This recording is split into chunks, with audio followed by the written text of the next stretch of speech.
Hello मेरे future doctors, तो कैसे हैं आप लोग। मैं आशा करता हूँ आप बढ़िया होंगे, व्यस्त होंगे और बहुत अच्छे से पढ़ाई भी कर रहे होंगे। तो चलिए हम आज नया चैप्टर स्टार्ट करने वाले हैं, जिस चैप्टर का नाम है cell cycle and cell division. अगर आप देखोगे, मैंने आपको पढ़ाया cell the unit of life, जो मैंने इससे पहले पढ़ाया उसको मैंने लगभग लगभग 13 लेक्चर्स दिए थे इन डिटेल। अब हम पढ़ने वाले cell cycle and cell division. ये हमारा छोटा है, किससे छोटा है, cell the unit of life से छोटा है। और इसमें हमारे करीबन करीबन 6 से 7 लेक्चर जाएंगे ही जाएंगे, ठीक। और ये cell the unit of life से कंसेप्चुअल है, ये थोड़ा सा कंसेप्चुअल है। चलिए इससे 2 से 3 आप यहाँ पर लिखे, इसकी वेटेज जो है नीट में, वेटेज वेटेज है इसकी 2 to 3 क्वेश्चन, 2 से 3 क्वेश्चन इसमें आते ही आते हैं। किससे? इस चैप्टर से, cell cycle and cell division. चलिए शुरू करते हैं। अब आप हेडिंग लगाइए मेरे साथ साथ, why cell divide, cell divide करती ही क्यों है, वाई सेल डिवाइड। चलिए हेडिंग लगाइए, why cell divide, cell divide करती क्यों है, why cell divide, cell divide करती क्यों है। जब एक सेल में न्यूक्लियस एंड साइटोप्लाज्म का रेशियो डिस्टर्ब हो जाए तो वहां पर सेल हमारी डिवाइड करती है। इसका मतलब क्या है साहब, एक सेल है, सेल के अंदर न्यूक्लियस है, सेल के अंदर साइटोप्लाज्म है।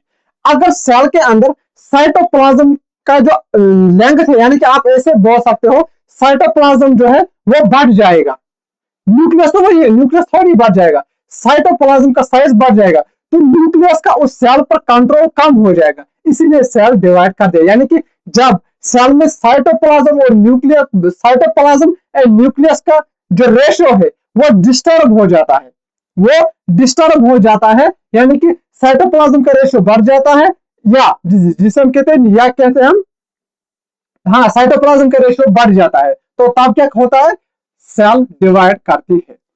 या साइटोप्लाज्म बाय न्यूक्लियस का रेशियो ये इंक्रीज होता है, या न्यूक्लियस बाय साइटोप्लाज्म का ratio, nucleus bye cytoplasm ratio का डिक्रीज होता है, तो वह इसीलिए हमारी सेल डिवाइड करती है। तो यहां पर लिखिए आप,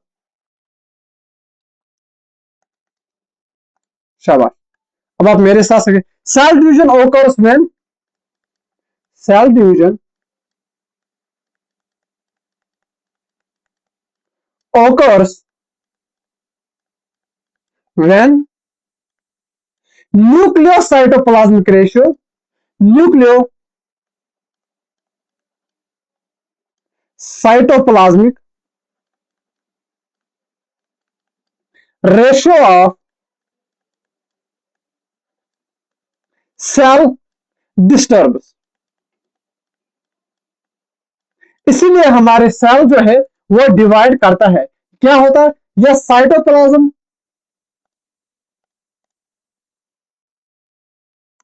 साइटोप्लाज्म बाय न्यूक्लियस का रेशियो इंक्रीज होता है, और न्यूक्लियस बाय साइटोप्लाज्म का रेशियो डिक्रीज होता है, तभी हमारी सेल डिवाइड करती है, तभी हमारी सेल डिवाइड करती है। सी क्या है यहां पर, सी है हमारा साइटोप्लाज्म, साइटोप्लाज्म। एन क्या है हम पर, एन है हमारा न्यूक्लियस, एन है हमारा यहां पर न्यूक्लियस। चलिए तो स्लाइड आपको क्लियर हो गई। मैंने क्या कहा, वाई सेल डिवाइड, हमारी सेल डिवाइड क्यों करती है, हमारी सेल इसीलिए डिवाइड करती है जब न्यूक्लियस साइटोप्लाज्मिक रेशियो वो है वो डिस्टर्ब हो जाता है, यानी कि साइटोप्लाज्म का रेशियो बढ़ जाता है, यानी कि साइटोप्लाज्म का अमाउंट बढ़ जाता है और न्यूक्लियस का अमाउंट वहीं पर रह जाता है। इसलिए क्या करता है, जो हमारा न्यूक्लियस है उसको सेल पर कमांड, उसकी सेल पर कमांड काम रहती है, that is why our cell divide. अब मैं आपको डायग्राम के थ्रू समझाता हूं। चलिए अब आप यहां पर बनाइए हमारी सेल, यहां पर है हमारी एक सेल, एक मिनट, ये है हमारी सेल, ठीक।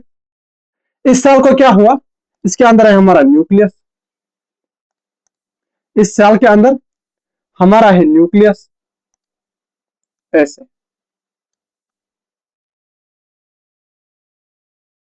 यह है हमारा न्यूक्लियस,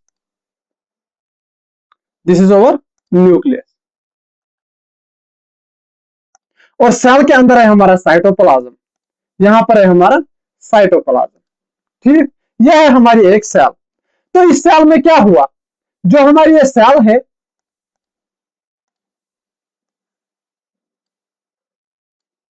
इसको क्या हो गया, इसका साइज इंक्रीज हो गया, ये बढ़ गया, ये बढ़ गया।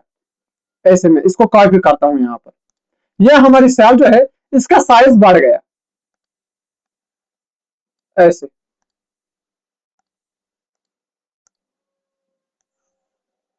जो हमारा सेल है इसका साइज ऐसे बढ़ गया। इसकी वजह से क्या हुआ, हमारा जो साइटोप्लाज्म है वो इंक्रीज हो गया, न्यूक्लियोसाइटोप्लाज्मिक रेशियो क्या हो गया, इंक्रीज हो गया। इसलिए हमारा जो सेल है वो डिवाइड कर गया। अगर पुराना सेल हमारा इतना था, नया सेल ये है हमारे ओल्ड सेल, ओल्ड साइज आप यहां पर लिख सकते हो, ये है हमारा ओल्ड साइज, ये है हमारा new size. This is our old size, this is our new size, new size. यानी कि सेल की साइज में इंक्रीज हो गया, यानी कि साइटोप्लाज्म बढ़ गया, cytoplasm increase is a continuous process. ये हमेशा हो जाता है, साइटोप्लाज्म का बढ़ना ये हमेशा हो जाता है। Cytoplasm increase is a continuous process, is a continuous process, is a continuous process। यानी कि जो हमारा सेल है, उस सेल का जो साइटोप्लाज्म है वो हमेशा बढ़ जाता है, वो हमेशा बढ़ जाता है। अब क्या होगा, अब ऐसे होगा, वेट अ मिनट। जो हमारा न्यू साइज है, due to increase in size, due to increase in size, nucleocytoplasmic nucleocytoplasmic ratio of cell gets disturbed,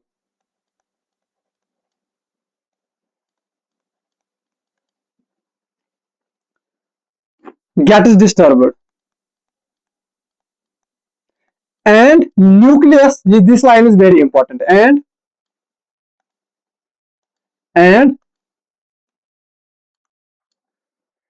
nucleus start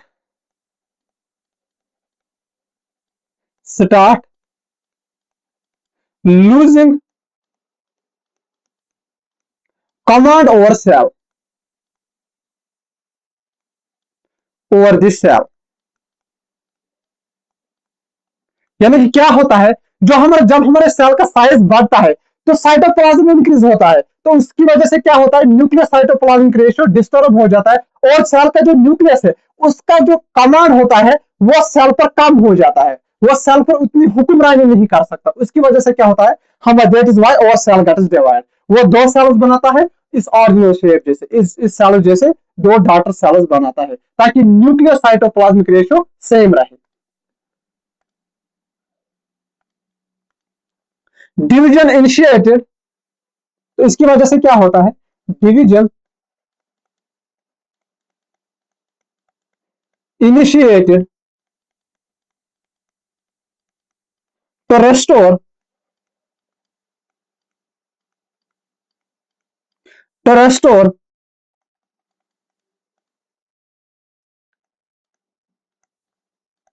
nucleocytoplasmic ratio. क्यों होता है, ताकि न्यूक्लियोसाइटोप्लाज्मिक रेशियो फिर से ठीक हो जाए, वो रेस्टोर हो जाए।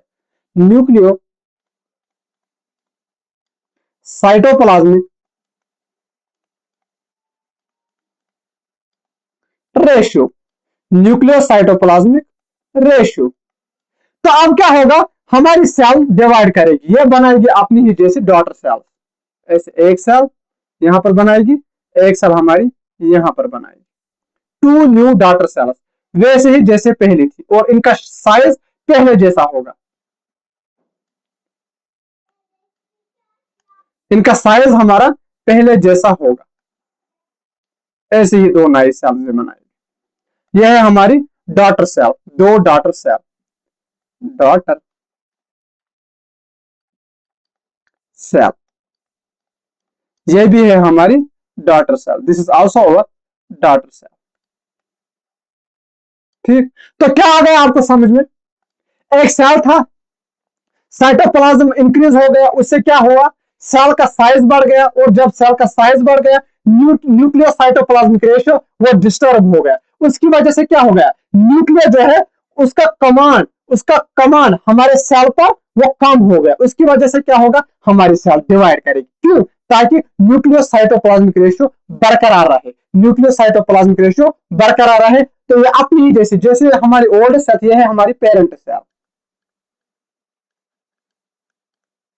यहां पर हमें क्या समझ आ गया कि जो हमारी सेल है ये डायरेक्टली डिवाइड नहीं करती, ये पहले अपना जो लेंथ है, ये अपना साइज बढ़ाता है, तभी हमारी सेल डिवाइड करती है। हमारी सेल डायरेक्ट डिवाइड नहीं करती है। तो ये पहला अपना क्या, साइज इंक्रीज करता है, देन अवर सेल गेट्स डिवाइडेड। चलिए आगे चलते हैं, अब कुछ बेसिक कॉन्सेप्ट हम पढ़ते हैं। चलिए,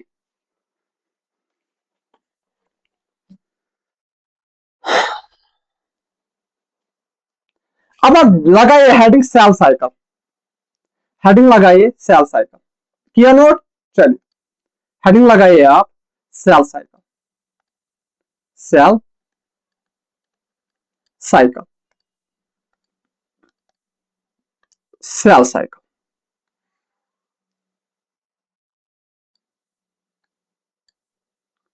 सेल साइकिल,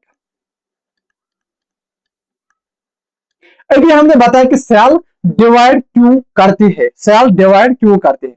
जो हमारा सेल डिवीजन है यह कैरेक्टरिस्टिक ऑफ लिविंग ऑर्गेनिज्म। जो भी हमारे ऑर्गेनिज्म है उनका कैरेक्टरिस्टिक है, यानी कि जो जितने भी तरह तरह के ऑर्गेनिज्म है उनमें सेल डिवाइड करती ही करती है। जैसे मेरी लेंथ बढ़ गई, मेरी हाइट बढ़ गई, हाइट क्यों बढ़ी, क्योंकि मेरे सेल्स रिपीटेडली डिवाइड कर रहे हैं।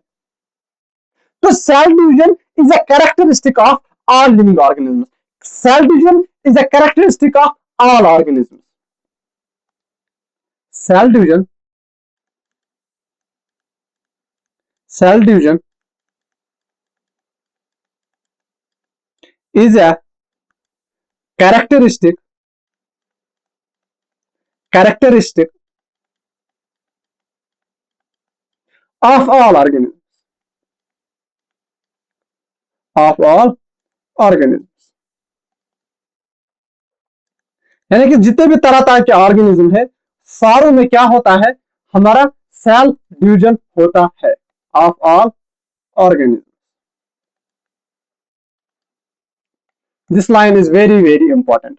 यानी कि जितने भी तरह तरह के ऑर्गेनिज्म्स है सारे ऑर्गेनिज्म में हमारा सेल डिवीजन होता है। That is why this is the characteristic feature of all living organisms. चलिए,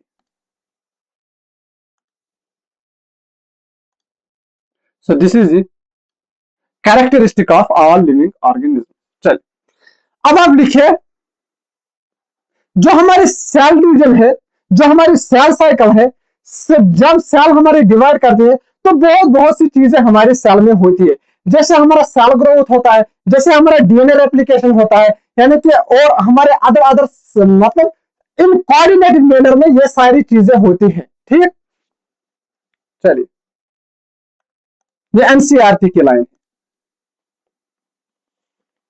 during cell division, during cell division, during cell division many events, many events, many events occurs in a cell। Like जैसे कि growth होती है, DNA replication होता है, growth, like growth, DNA replication,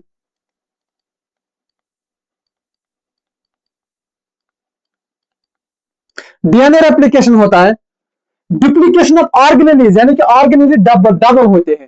एक organelle है, इससे ये डबल हो गई और एक सेल में चली जाएगी, एक ऑर्गेनेली दूसरे सेल में चली जाएगी। और जब हमारी सेल डिवीजन होती है तो हमारे सेल ऑर्गेनेली है उनका भी डुप्लीकेशन होते हैं, यानी कि वो भी हमारे डबल होते हैं, वो भी हमारे डबल होते हैं।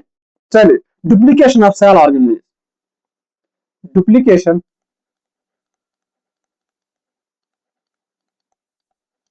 of cell organelles, duplication of cell organelles. ठीक समझ में आया।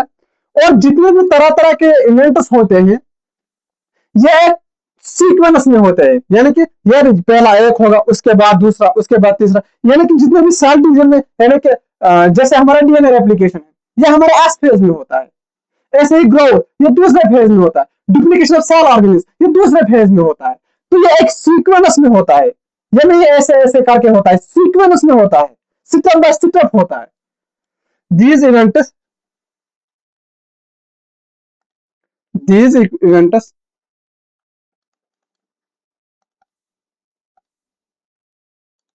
यहां पर लिखिए etcetera, these events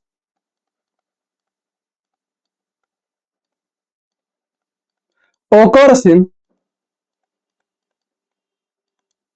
correct sequence, occurs in correct sequence and coordinated manner, यानी कि एक साथ मिलकर काम करते हैं, and in coordinated manner.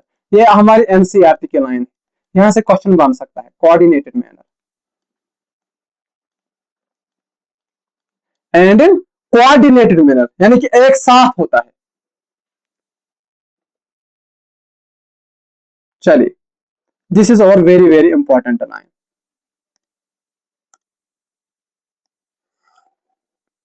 And coordinated manner.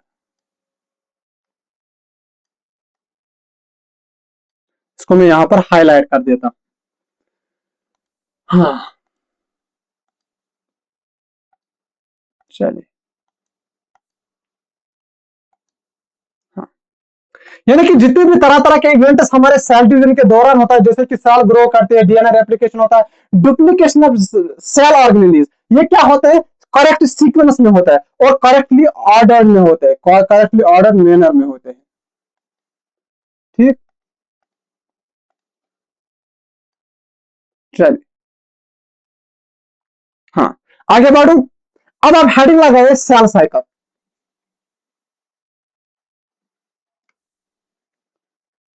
चलिए, हेडिंग लगाइए what is cell cycle. Cell cycle आखिर होता क्या है? सेल साइकिल का मतलब होता है जितने भी ये तरह तरह के इवेंट्स होते हैं, यानी कि जीनोम का डबल होना, यानी कि डीएनए का डबल होना, और हर एक सेल में, और उसके बाद हमारी सेल फाइनली डिवाइड करते हैं, इस पूरे प्रक्रिया प्रक्रिया मतलब ये हमारे जितने भी हमारी साइकिल है, इसे इस पूरे साइकिल को हम कहते हैं, क्या कहते हैं, सेल साइकिल कहते हैं। क्या कहते हैं? सेल साइकिल कहते हैं। एक मिनट में यहां पर इसको कॉपी करता हूं। शायद यहां पर अब आप लिखिए, हाँ, what is cell cycle. Cell cycle आखिर होता क्या है? Cell cycle,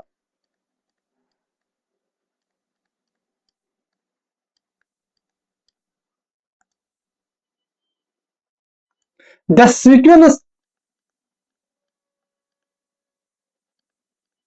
and events by our cell, by cell divides it genome, यानी कि डीएनए का डबल होना,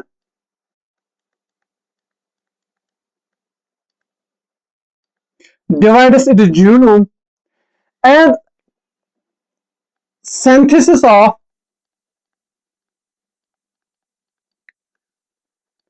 other constituent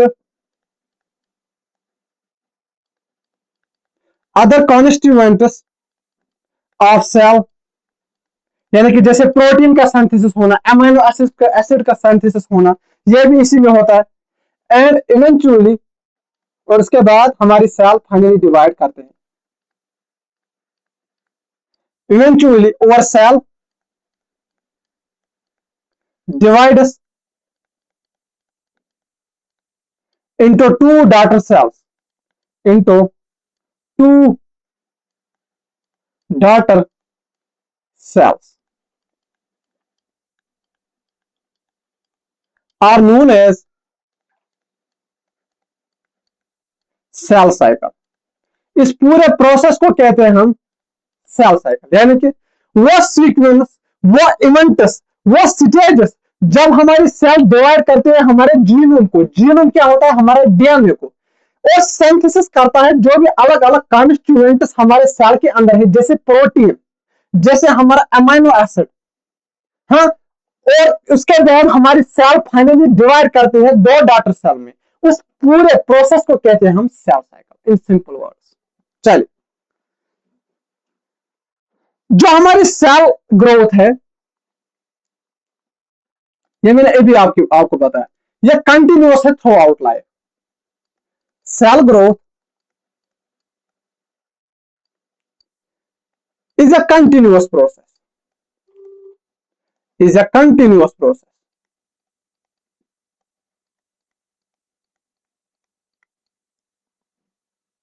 यानी कि सेल ग्रोथ जो है यह हमारी कंटिन्यूअस प्रोसेस है। यानी कि cell, this that is cell increases, यानी कि cell increases it is growth throughout this cell cycle. यानी कि जब हमारी सेल साइकिल हो रही है, पूरी हो रही है, चाहे हमारा जीवन हो, क्या होता है भी बता हुआ, प्रो मेटा एना टीरो जो भी फेज चल रहा हो, हमारी सेल एंड तक ग्रो करती है। हमारी सेल का जो साइज है वो एंड तक बढ़ जाता है, जब तक हमारा पूरा सेल डिवाइड ना करे। Cell increases it is grow throughout this cell cycle, throughout this cell cycle.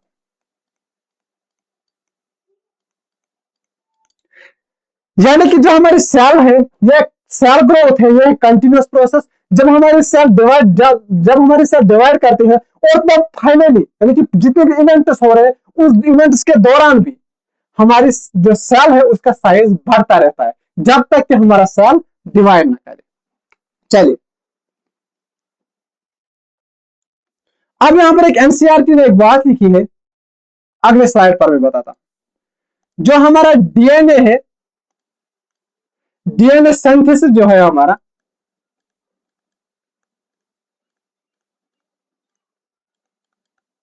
या DNA replication,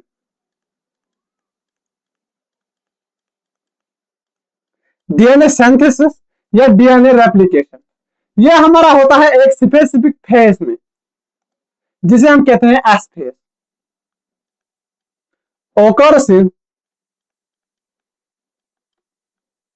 occurs in a specific phase, और उस फेज को हम कहते हैं S phase.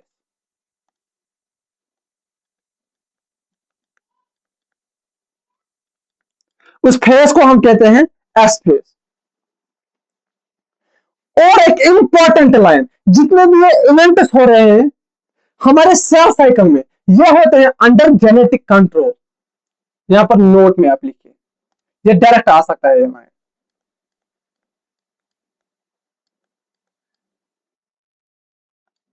All these events of a cell cycle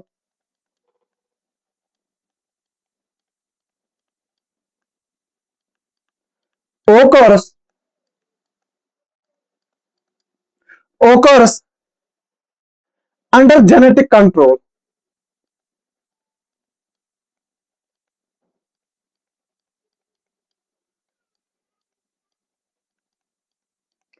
under genetic control का मतलब क्या होता है, यहां पर हमारे क्रोमोसोम्स भी डबल होंगे, यहां पर हमारे डीएनए भी डबल होगा, तो ये होते हैं हमारे अंडर जेनेटिक कंट्रोल। इस लाइन को आप याद रखोगे।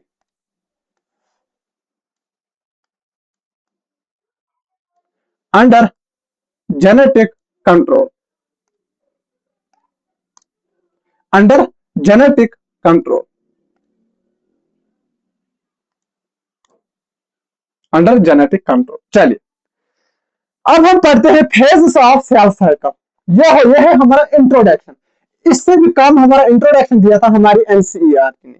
लेकिन उससे पहले हम पढ़ेंगे ड्यूरेशन ऑफ सेल साइकिल। अलग अलग ऑर्गेनिज्म में ड्यूरेशन क्या होती है सेल साइकिल की। ड्यूरेशन ऑफ सेल साइकिल,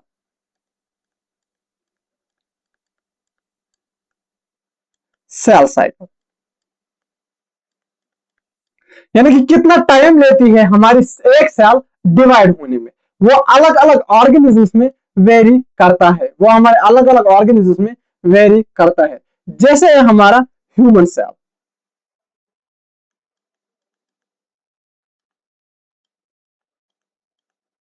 उसके बाद आता है हमारा yeast,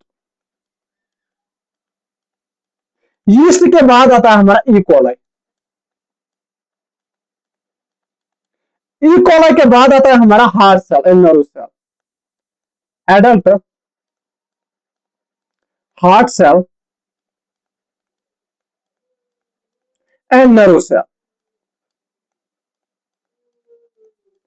adult heart cell and nerve cell. ठीक, चलिए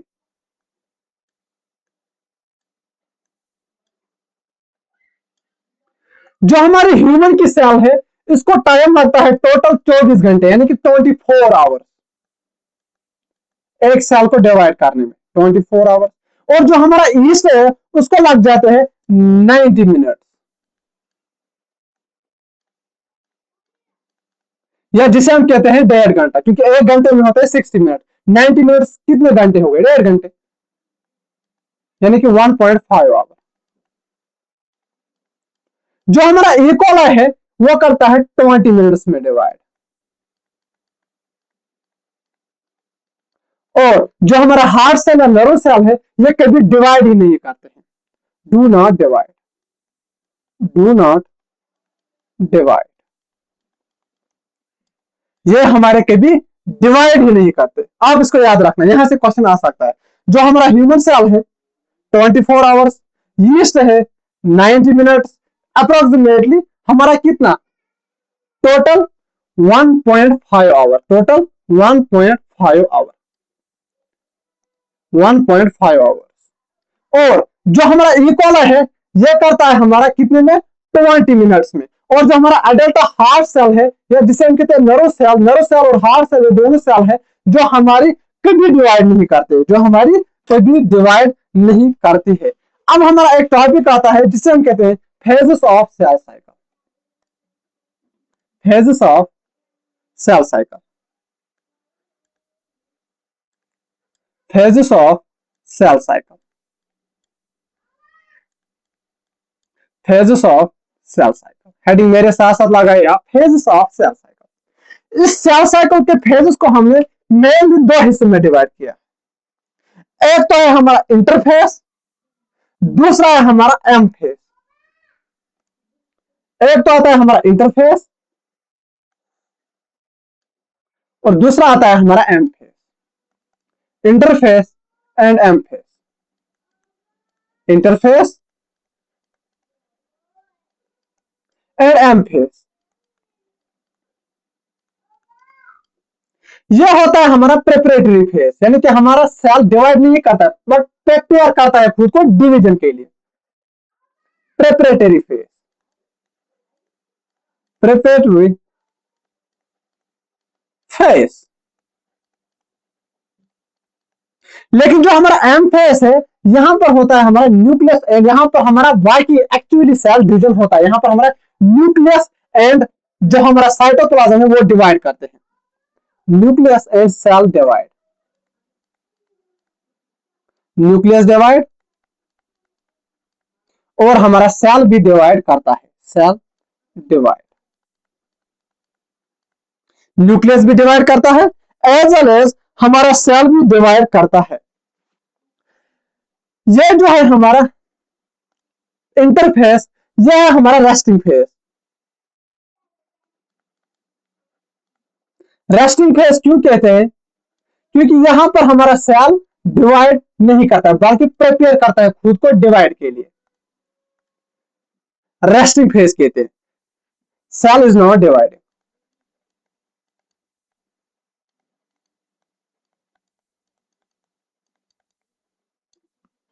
यहां पर क्या होता है? Actual division occur, actual division occurs, यहां पर हमारा सच में डिवीजन होता है। ठीक, actual cell division occurs.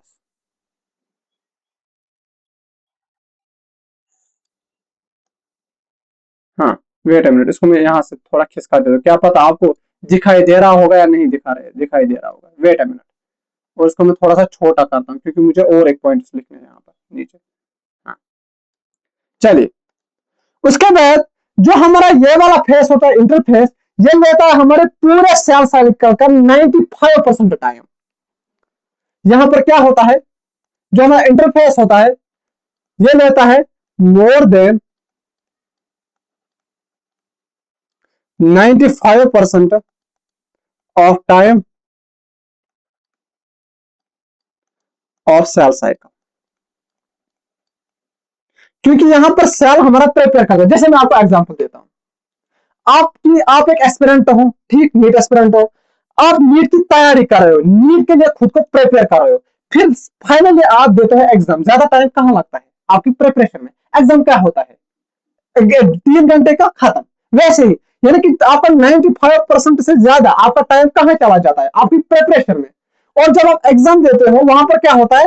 Less than 5% time वहां पर चला जाता है। वैसे ही जब यहाँ पर सेल होते हैं, जो हमारा इंटरफेस होता है, जो हमारा प्रिपरेटरी फेस होता है, ये लेते हैं पूरे हमारे सेल साइकिल का 95% टाइम। लेकिन जब हमारी एक्चुअल सेल डिवीजन होती है, जिसे हम कहते हैं एम फेस, वो लेता है हमारा कितना टाइम? हमारा less than 5% time of cell cycle, less then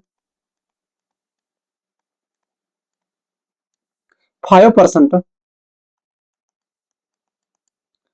time of cell cycle. यहां पर हमारे मेनली दो चीजें होते हैं, कैरियोकाइनेसिस, यानी कि जिसको हम कहते हैं न्यूक्लियस का डिवीजन, और साइटोकाइनेसिस। साइटोकाइनेसिस को कहते हैं हम साइटोप्लाज्मिक डिवीजन। दो चीजें होती है यहां पर, karyokinesis and cytokinesis. Karyokinesis, karyokinesis and cytokinesis.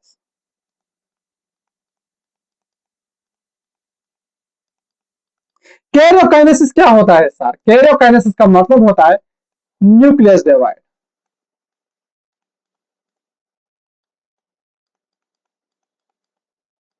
Cytokinesis का मतलब क्या होता है? Cell divide. यहां पर हमारी सेल डिवाइड करती है, या जिसे हम कहते हैं हमारा साइटोप्लाज्म डिवाइड करता है।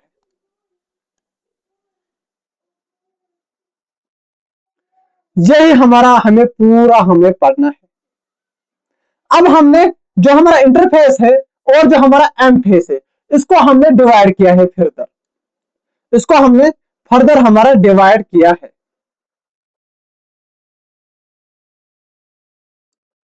इसको हमने फर्दर फेजेस में डिवाइड किया है।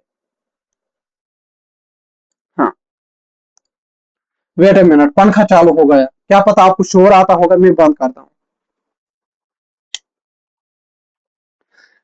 फेजेस ऑफ सेल साइकिल, पहला आता है हमारा इंटरफेस, फिर आता है हमारा दूसरा एम फेस। जो हमारा इंटरफेस है इसे कहते हैं प्रिपरेटरी फेस, यानी कि सेल हमारा यहाँ पर डिवाइड नहीं करता, यानी कि प्रिपेयर करता है खुद को डिवीजन के लिए,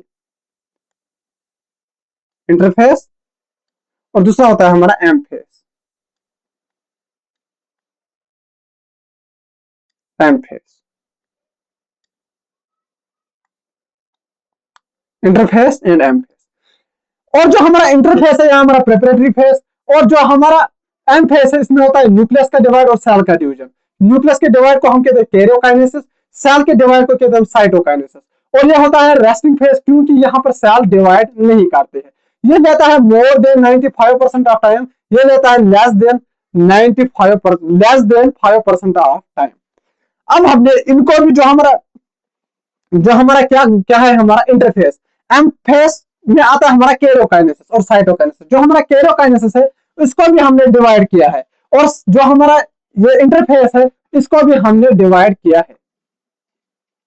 इंटरफेस में आते हैं हमारे मेनली तीन चीजें। इंटरफेस में हमारी आती है मेनली तीन चीजें। इसमें तीन फेजेस है, एक है हमारा G1, दूसरा है हमारा S, तीसरा है हमारा G2।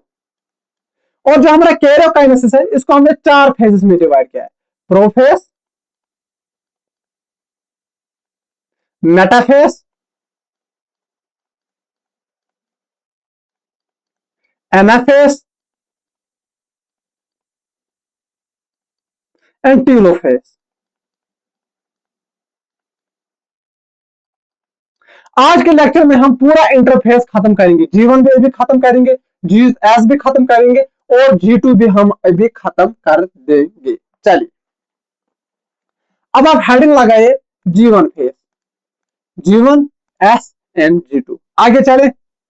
जब मैं लेक्चर आपका एक खत्म कर दूंगा, एंड में 5-7 मिनट में आपको पूरा लेक्चर में फिर से रिवाइज करवा दूंगा। चलिए आगे बढ़े। अगर किसी को कोई चीज समझ में नहीं आई, जब मैं जब हमारा चैप्टर एंड होगा, या जिसे हम कहते हैं जब हमारा अभी लेक्चर एंड होगा, जितना भी हमने पढ़ा उसे मैं फिर से रिवाइज करवा दूंगा। और मैं क्या करता हूं, जैसे मैंने cell the unit of life इससे पहले पढ़ा, उसकी एनसीईआरटी रीडिंग आप देख लो, वो मैंने पूरी करवाई है, आप देख सकते हो। चलिए आगे चलते हैं। अब है हमारे तीन फेजेस,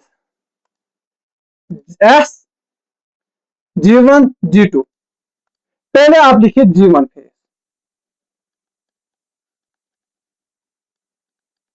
G1 फेज, जो हमारा G1 फेज है इसमें क्या होता है, पहला तो होता है जितने भी मोस्टली जो हमारे सेल ऑर्गेनेलिज है वो यहीं पर डुप्लीकेट होते हैं, लेकिन जो हमारा माइटोकॉन्ड्रिया और क्लोरोप्लास्ट है वो G2 में डुप्लीकेट होते हैं, उनका मतलब नंबर डबल हो जाता है।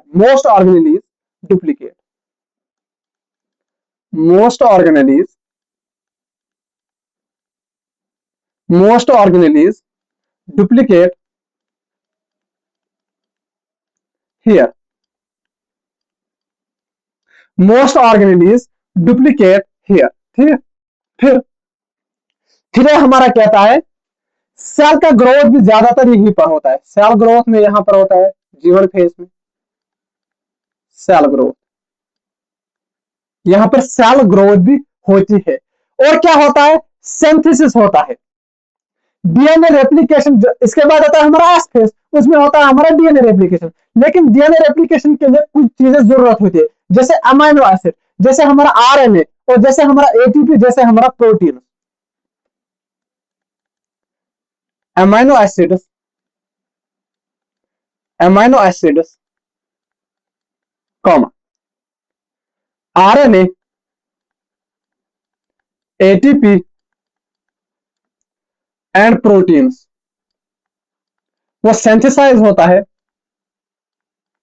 Are synthesized are synthesized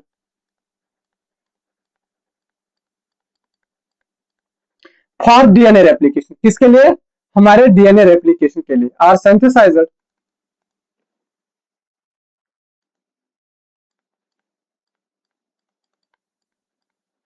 for DNA replication. DNA replication के लिए सिंथेसाइज होता है कौन, हमारा अमाइनो एसिड, हमारा आरएनए, हमारा एटीपी एडेनोसिन ट्राइफॉस्फेट, हमारे प्रोटीन। क्यों, ताकि इसके बाद हमारा फेस है जिसे हम कहते हैं एस फेस, वहां पर उसी के लिए हमारा सिंथेसिस हमारा यहां पर होता है, किसका, इन सारी चीजों का। अब आप अगली हेडिंग लगाइए S phase. S phase,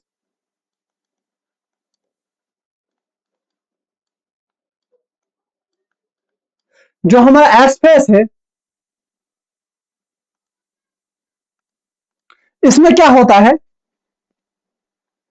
DNA replication, यह है आपका पीवाईक्यू जो मैं अब लाइन लिखवा रहा हूं। DNA replication occurs here,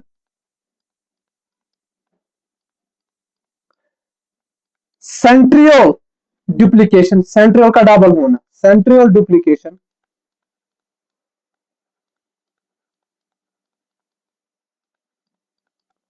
occurs here, यानी कि सेंट्रियोल भी हमारा यहीं पर डिवाइड करता है। यह जो है पहली लाइन, यह है आपका पीवाईक्यू, वेरी वेरी इंपॉर्टेंट। यहां पर आप 3 स्टार्स लगा दोगे। डीएनए रेप्लिकेशन यहां पर होता है, सेंट्रियोल का डुप्लीकेशन हमारा यहां पर होता है, लेकिन प्लॉइडी जो है पूरे सेल की वो चेंज नहीं होती। वो क्या होती है वो भी मैं बताता हूं। Ploidy of cell do not change, इसका मतलब क्या होता है, यानी कि क्रोमोसोम नंबर सेम होता है, क्रोमोसोम नंबर डबल नहीं होता है। डू नॉट चेंज, इसका मतलब होता है chromosome number, chromosome number, number of chromosomes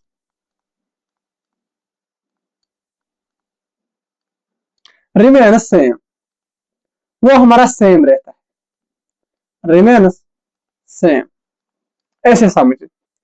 अगर हमारा ये जो डीएनए था, अगले स्लाइड पर मैं दिखाऊंगा, आप इसको नोट कीजिए। चलिए, डीएनए रेप्लिकेशन होता है, सेंट्रोल का डुप्लीकेशन होता है, प्लॉइडी सेम रहती है। क्यों रहती है? क्योंकि नंबर ऑफ क्रोमोसोम्स हमारे सेम रहते हैं। कहां? एस फेस में। चलिए आगे चलते हैं। जैसे ये हमारा डीएनए कंटेंट 2C G1 में, ये है हमारा एस, G1 में है 2C, ठीक। और जो हमारा क्रोमोसोम नंबर है वो है 2N। अब आपके लिए क्वेश्चन है, बताइए एस फेस में जो क्रोमोसोम नंबर है एज वेल एज जो हमारा डीएनए कंटेंट है वो कैसा होगा। मैंने आपको बताया अगर 2C था तो 4C होगा, क्योंकि डीएनए का जो कंटेंट है वो डुप्लीकेशन होता है, उसका वो डबल होता है, वो हमारा डबल हो जाता है। इसका बन जाएगा हमारा 2C का बन जाएगा हमारा 4C, और जो हमारा 2N है ये रहता है हमारा सेम, 2N हमारा रहेगा सेम, क्योंकि क्रोमोसोम नंबर हमारा सेम रहता है। यह है हमारा डीएनए, यह है हमारा क्रोमोसोम। DNA and chromosome. अब हम चलते हैं last phase of our prophase, last phase of our interphase, जिसे हम कहते हैं G2 फेज। चलिए आप मेरे साथ साथ हेडिंग लगाए, G2 phase, G2 phase, G2 phase. Most organism कहां पर डुप्लीकेट हुए थे हमारे जीवन में? अब कुछ ऑर्गेनिज रहते हैं, जैसे हमारा क्लोरोप्लास्ट और जो दूसरा है हमारा माइटोकॉन्ड्रिया, वो हमारा उसका डुप्लीकेशन कहां पर होता है? वो डुप्लीकेट हमारा कहां होता है? G2 फेज में। Rest organelles like mitochondria, rest organelles, rest organelles like mitochondria and chloroplast, like mitochondria and chloroplast, and chloroplast duplicate here, वो यहां पर डुप्लीकेट होता है, उनका वो डबल यहां पर होते हैं, डुप्लीकेट हियर। और आरएनए, अमीनो एसिड्स और प्रोटीन भी यहां पर बनते हैं। सिंथेसिस कहां पर होता है? G1 में, लेकिन बनते कहां है? G2 में। RNA, proteins and amino acid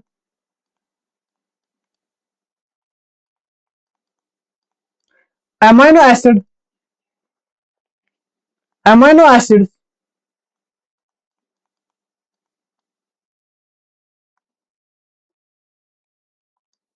for cell cycle और cell division occur here, वो यहीं पर होते हैं। for cell division occur here, वो हमारे यहीं पर होते हैं। जितने भी पहले हमारे ऑर्गेनिज थे वो हमारे जीवन में क्या हो गया, उनका सिंथेसिस हो गया। लेकिन ऑर्गेनिज जो है हमारे वो डबल हो गए थे, कहा, मोस्ट ऑर्गेनिज जीवन में। लेकिन रेस्ट ऑर्गेनिज जैसे कि माइटोकॉन्ड्रिया, जैसे कि हमारा क्लोरोप्लास्ट, वो डबल कहाँ हो गए, हमारे G2 फेज में डबल हो गए।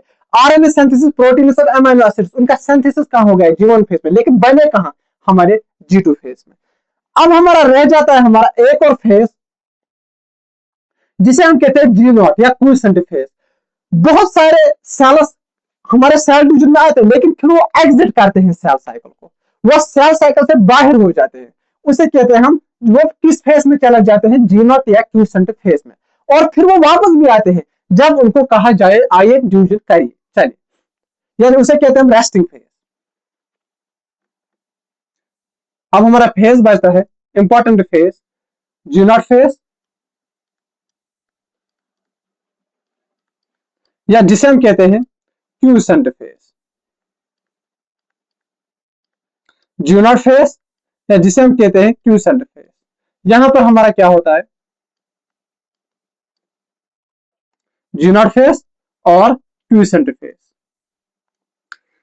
यहां पर जो है हमारा, यहां पर हो जाता है हमारा cell do not divide here, cell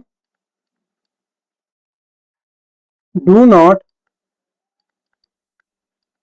यहां पर आप लिखिए when cell exit the cell cycle, छोड़ देता है cell cycle, exit the cell cycle. यहां पर क्या होता है, cell do not divide here but are metabolically active, but are metabolically active, वो एक्टिव होती है, यानी कि वो हमारा सेल डिवीजन में वापस आ सकती है जब उसको कहा जाए, और वो फिर सेल डिवाइड कर सकती है, और metabolically active, and they can enter the G1 phase. यानी कि ये अभी G1 फेज में नहीं गई है, जब एक सेल G1 फेज में चली गई है, यानी कि वो फिर सेल डिवीजन में जाएगी ही जाएगी, वो फिर वापस नहीं आ सकते। ये अभी G1 फेज में नहीं गई है, और फिर G1 फेज में जा सकती है, enter the G1 phase whenever whenever they get signals to divide, whenever they get signals to divide, जब उनको सिग्नल मिलेगी चाहिए आइए चलिए डिवाइड कीजिए, तभी हमारी ये सेल डिवाइड करेगी, जो कहां थी, G0 फेज या क्विसेंट फेज में। आज हमने यहीं तक खत्म किया, रेस्टिंग फेज या जिसे हम कहते हैं प्रिपरेटरी फेज या रेस्टिंग फेज, या जिसे हम कहते हैं इंटरफेस। इंटरफेस हमने पूरा हमारा आज खत्म किया। अब हम कल स्टार्ट करने वाले हैं माइटोसिस। एम फेस में दो माइटोसिस भी आता है, मियोसिस भी आता है। कल हमारा माइटोसिस हम शुरू करने वाले। उससे पहले मैं जितना भी हमने आज पढ़ा उसको मैं 2-5 मिनट जल्दी से आपको रिवाइज करवा देता हूँ। सेल साइकिल एंड डिवीजन मैंने आपको पहले बताया 3 से 4 क्वेश्चन, 2 से 3 क्वेश्चन हमारे इस चैप्टर में आते हैं। चलिए आगे बढ़ते हैं। पहले मैंने बताया why cell divide, cell divide क्यों करता है, क्योंकि जब एक सेल का न्यूक्लियस साइटोप्लाज्मिक रेशियो क्या होता है, डिस्टर्ब हो जाता है, या साइटोप्लाज्म बटे न्यूक्लियस का रेशियो इंक्रीज होता है, या न्यूक्लियस बटे साइटोप्लाज्म का रेशियो डिक्रीज होता है। सी क्या है, साइटोप्लाज्म, एम क्या है, न्यूक्लियस। चलिए फिर मैंने बताया ये हमारा पेरेंट सेल पहले क्या करेगा, ये साइटोप्लाज्म इंक्रीज करेगा, ये हमारे ओल्ड साइज, ये है हमारा न्यू साइज, क्योंकि सेल का साइज बढ़ गया। जब हमारा सेल का साइज बढ़ता है तो न्यूक्लियस साइटोप्लाज्मिक रेशियो डिस्टर्ब होता है, और जो हमारा न्यूक्लियस है उसका कमांड सेल पर खत्म हो जाता है, वो लूज करता है। उसकी वजह से क्या होता है कि सेल डिवाइड करता है। जब हमारी सेल डिवाइड करता है तो न्यूक्लियस साइटोप्लाज्मिक रेशियो क्या होता है, रेस्टोर करता है। ये हम फिर हमारे सेल ने डिवाइड किया और हमारी बन गई 2 सेल्स, 2 डॉटर सेल्स, ये है हमारा डिवाइड। इस सेल ने हमारा डिवाइड किया, डिवाइड, इसमें हमारे 2 सेल्स बने। आगे बढ़ो, फिर मैंने बताया जो हमारा सेल साइकिल है, सेल डिवीजन जो है ये है हमारा कैरेक्टरिस्टिक ऑफ ऑल ऑर्गेनिज्म। हर एक ऑर्गेनिज्म में सेल डिवीजन होता है। सेल डिवीजन में तरह तरह के इवेंट्स होते हैं, जैसे कि ग्रोथ होता है, डीएनए रेप्लिकेशन होता है, डुप्लीकेशन ऑफ सेल ऑर्गेनिल्स होता है, और ये होते हैं हमारे करेक्ट सीक्वेंस में, यानी कि स्टेप बाय स्टेप होते हैं और कोऑर्डिनेटेड मैनर में होते हैं, यानी कि एक साथ जुड़े हुए होते हैं।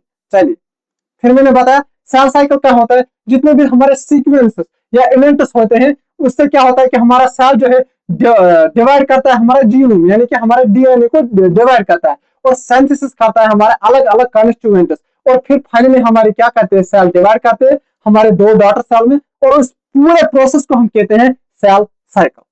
सेल ग्रोथ जो है हमारे कंटिन्यूस प्रोसेस है। जब हमारे सेल डिवाइड करते हैं तो जो हमारा सेल का साइज है वो ग्रोथ होती है, जो हमारा सेल है वो ग्रो करता है पूरे cell cycle, throughout the cell cycle. फिर मैंने बताया जो हमारा डीएनए रेप्लिकेशन होता है वो होता है स्पेसिफिक फेस में, जिसे हम कहते हैं एस फेस। और जितने भी इवेंट्स होते हैं हमारे सेल साइकिल में, जैसे कि डीएनए रेप्लिकेशन, जैसे कि हमारा होता है जीवन फेस में होते हैं अलग अलग, यानी कि सेल ऑर्गेनिल्स का डुप्लीकेशन होता है, ये सारे होते हैं अंडर जेनेटिक कंट्रोल। चलिए, फिर मैंने बताया ड्यूरेशन ऑफ सेल साइकिल, अलग अलग ऑर्गेनिज्म में सेल साइकिल का ड्यूरेशन अलग अलग होता है। जैसे हमारा ह्यूमन सेल 24 आवर्स 24 घंटे में करता है, जैसे हमारा यीस्ट 90 मिनट्स या 1.5 आवर्स में करता है। इकोलाई जो कि हमारा बैक्टीरिया है ये 20 मिनट्स में हमारा डिवाइड करते हैं। जो हमारा हार्ट सेल है एंड नर्व सेल है ये हमारे कभी भी डिवाइड नहीं करते हैं।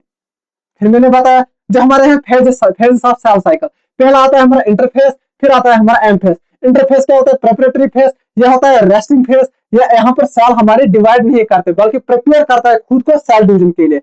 यहाँ पर होता है हमारा न्यूक्लियस डिवाइड, किसमें, एम फेज में सेल का डिवीजन होता है, एक्चुअल सेल डिवीजन यहीं पर होती है। ये जो हमारा इंटरफेस है ये लेता है हमारा more than 90% of cell cycle का टाइम, और जो हमारा होता है एम फेज ये लेता है हमारा less than 5% time of cell cycle.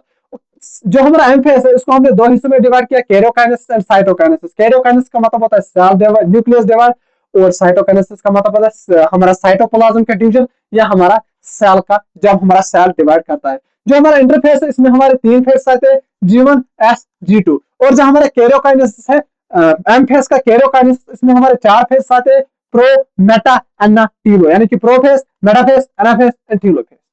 फिर मैंने बताया देन मैं फिर आगे बढ़ा, फिर मैंने बताया जो हमारा जीवन फेस है, यानी कि जो हमारा इंटरफेस है उसके हमारे 3 फेस है, G1 S G2। जो हमारा जीवन फेस है यहाँ पर हमारे ज्यादातर ऑर्गेनिल्स डुप्लीकेट होता है, यानी कि उनका नंबर डबल हो जाता है, सेल ग्रो यहाँ पर करते हैं, amino acids RNA ATP proteins हम यहाँ पर सिंथेसिस होते हैं, किसके लिए, डीएनए रेप्लिकेशन में। फिर फाइनली हमारा डीएनए रेप्लिकेशन किस में होता है, हमारा फिर आता है दूसरा फेज जिसे हम कहते हैं एस फेज। यहाँ पर हमारा डीएनए रेप्लिकेशन होता है, सेंट्रियोल डबल हो जाता है, सेंट्रियोल का डुप्लीकेशन होता है, प्लॉइडी हमारी चेंज यहाँ पर नहीं होता है। क्यों, क्योंकि नंबर ऑफ क्रोमोसोम्स हमारे यहाँ पर सेम रहते हैं। फिर मैंने बताया आपको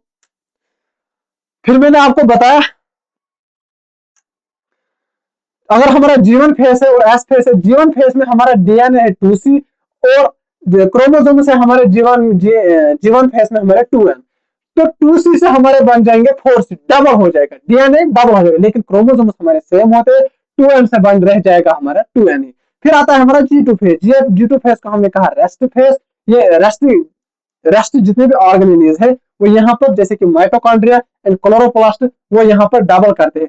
हमारा जो आरएनए प्रोटीन और अमीनो एसिड एटीपी वो कहां पर सिंथेसिस हुआ, वो हमारा सिंथेसिस हुआ था कहां पर, G1 फेज में, लेकिन G2 फेज में ये यहाँ पर बनते हैं, ये यहाँ पर फॉर्म होते हैं। RNA protein and amino acids for cell division occur here. नहीं, कुछ तो मैंने मिस किया है यहाँ पर, for cell division are made here, यहाँ पर ये बनते हैं, आर मेड हियर, यहाँ पर ये बनते हैं, आर मेड हियर, या आप इसको कह सकते हैं आर फॉर्म हियर, यहीं पर बनते हैं, आर फॉर्म हियर, किसमें, हमारे G2 फेज में, ठीक है। फिर हमारा आता है लास्ट फेज जिसे हम कहते हैं क्यूसेंट फेज, G0 फेज। जब हमारी जो सेल है वो एग्जिट करती है सेल साइकिल के, यहाँ पर हमारी सेल डिवाइड नहीं करते, बट वो यहाँ पर मेटाबॉलिकली एक्टिव है, यानी कि वो हमारे किसमें जीवन फेज में आ सकती है, वो रेस्ट फेज में, क्यूसेंट फेज में, जीवन फेज में, लेकिन वो हमारे वापस जीवन फेज में भी जीवन फेज में, लेकिन वो हमारे जीवन फेज में भी आ सकते हैं। कब आएगी? जब उसे सिग्नल मिलेगी कि आइए चलिए डिवाइड करिए। तो यहां पर ही हमारा खत्म हो जाता है हमारा इंटरफेस। अगले लेक्चर में हम स्टार्ट करने वाले हैं हमारा एम फेज। एम फेज में भी हम स्टार्ट करने वाले हैं